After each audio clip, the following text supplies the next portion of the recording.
ಆರೋಗ್ಯ ಹೇಗಿದೆ ಸರ್ ತಮ್ದು? ಜನಗಳ ಒಂದು ಅಭಿಮಾನದಿಂದ, ದೇವರ ಆಶೀರ್ವಾದದಿಂದ ನನ್ನ ಆರೋಗ್ಯದಲ್ಲಿ ಸಂಪೂರ್ಣವಾಗಿ ಉತ್ತಮವಾದಂತಹ ಒಂದು ಬದಲಾವಣೆ ಇದೆ. ಭಗವಂತ ಒಳ್ಳೆಯ ಕೆಲಸ ಮಾಡುವಂತ ಹೇಳಿ ಮತ್ತೊಮ್ಮೆ ನನ್ನ ಆರೋಗ್ಯವನ್ನು ಸರಿಪಡಿಸಿಕೊಂಡಿದ್ದೇನೆ. ಸರ್, ಹಲವು ವಿಚಾರಗಳನ್ನ ತಾವೀಗಾಗಲೇ ಹಂಚಿಕೊಂಡಿದ್ದೀರಿ, ಮಾತಾಡಿದ್ದೀರಿ.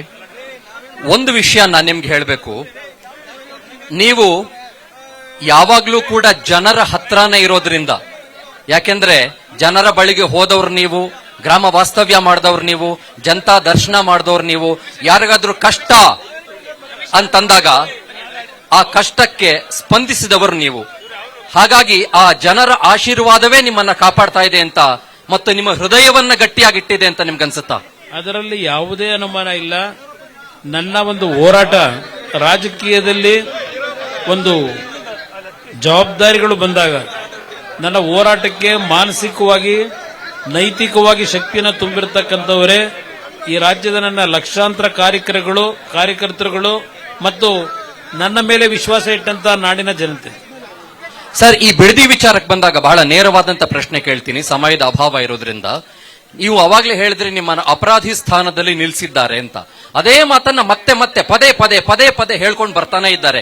ನೋಟಿಫೈ ಮಾಡಿದವರೇ ಅವರು, ನಾವು ಅದನ್ನ ಮುಂದುವರಿಸಿಕೊಂಡು ಹೋಗ್ತಾ ಇದ್ದೀವಿ, ಈಗ ಯಾಕೆ ತಡೀತಾ ಇದ್ದಾರೆ, ನಾನ್ ಡಿನೋಟಿಫೈ ಮಾಡಿದ್ರೆ ಜೈಲ್ಗೆ ಹೋಗ್ಬೇಕಾಗತ್ತೆ ಅಂತ ಹೇಳ್ತಾರೆ. ಅದಕ್ಕೆ ತಮ್ಮ ಸ್ಪಷ್ಟನೆ ಏನ್ ಸರ್? ಈಗ ನನ್ನ ಕಾಲದಲ್ಲಿ ಯಾವುದೇ ರೀತಿಯ ಭೂ ಸ್ವಾಧೀನ ಮಾಡ್ಕೊಳ್ಳಿಕ್ಕೆ ನೋಟಿಫಿಕೇಶನ್ ಆಗಿಲ್ಲ. ಅದನ್ನ ನಮ್ಮ ಮಂಜುನಾಥ್ ಅವರು, XMLA ಅವರು ಆ ಪತ್ರವನ್ನೇ ಕೊಟ್ಟಿದ್ದಾರೆ. ಪರಮೇಶ್ವರ್ ಅವರು ವಿಧಾನಸಭೆ ಕಲಾಪದಲ್ಲಿ ನಾವು ಭೂ ಸ್ವಾಧೀನ ಮಾಡದೇ ಇರತಕ್ಕಂಥ ಹಿನ್ನೆಲೆಯಲ್ಲಿ ರೈತರಿಗೆ ಪರಿಹಾರ ಕೊಡ್ತಕ್ಕಂಥ ಪ್ರಶ್ನೆ ಉದ್ಭವ ಆಗಲ್ಲ ಅಂತ ಹೇಳಿದ್ದಾರೆ. ನಾನು ಹೇಳಬೇಕಾಗಿಲ್ಲ. ಈಗ ಈ ಒಂದು ಪ್ರಿಲಿಮಿನರಿ ನೋಟಿಫಿಕೇಶನ್, ಫೈನಲ್ ನೋಟಿಫಿಕೇಶನ್ ಏನ್ ಮಾಡಿದ್ದಾರೆ, ಇದು ಸಂಪೂರ್ಣವಾಗಿ ಜನವಿರೋಧಿ ನೀತಿ ಏನಿದೆ, ಇದು ಡಿನೋಟಿಫಿಕೇಶನ್ ಆಗಲ್ಲ. ಇದನ್ನ ಕೈ ಬಿಟ್ರಾಯ್ತು, ಡಿನೋಟಿಫಿಕೇಶನ್ ಅವಶ್ಯಕತೆ ಇಲ್ಲ. ಇವರು ಉದ್ದಡತನ, ದುರಾಂಕಾರ, ಇಲ್ಲಿ ಬೇರೆ ಬೇರೆ ರೀತಿಯ ಅವರ ಪರ್ಸನಲ್ ಅಜೆಂಡಾಗಳು ಇಟ್ಕೊಂಡು ಇವತ್ತು ಈ ನಾಡಿನ, ಈ ಭಾಗದ ಫಲವತ್ತಾದ ಭೂಮಿಯನ್ನ ನಂಬಿ ಬದುಕ್ತಾ ಇರತಕ್ಕಂತ ಕುಟುಂಬಗಳನ್ನ ಬೀದಿಗೆ ತರಲಿಕ್ಕೆ ಹೊರಟಿದ್ದಾರೆ. ಇವತ್ತು ಯಾವುದೇ ರೀತಿಯಲ್ಲಿ ಈ ಒಂದು ಬಿಡದಿಯ ಪ್ರಾಜೆಕ್ಟ್ ಅನ್ನ ಕೈ ಬಿಟ್ರೆ ಅವರು ಜೈಲ್ಗೆ ಹೋಗ್ತಕ್ಕಂಥ ಪ್ರಶ್ನೆ ಇಲ್ಲ. ಏನಾದರೂ ಅವರು ಜೈಲ್ಗೆ ಹೋಗ್ತಕ್ಕಂಥ ಪ್ರಶ್ನೆ ಬಂದ್ರೆ ಬೆನಗಾಣಿನಲ್ಲಿ ಒಂದು ಡಿನೋಟಿಫಿಕೇಶನ್ ಮಾಡಿಸ್ಕೊಂಡವ್ರೆ, ಇವ್ರು ಮಾಡಿದ್ದೆಲ್ಲ ಇನ್ನೊಬ್ರ ಕೈಯಲ್ಲಿ ಮಾಡಿಸ್ಕೊಂಡ್ರು.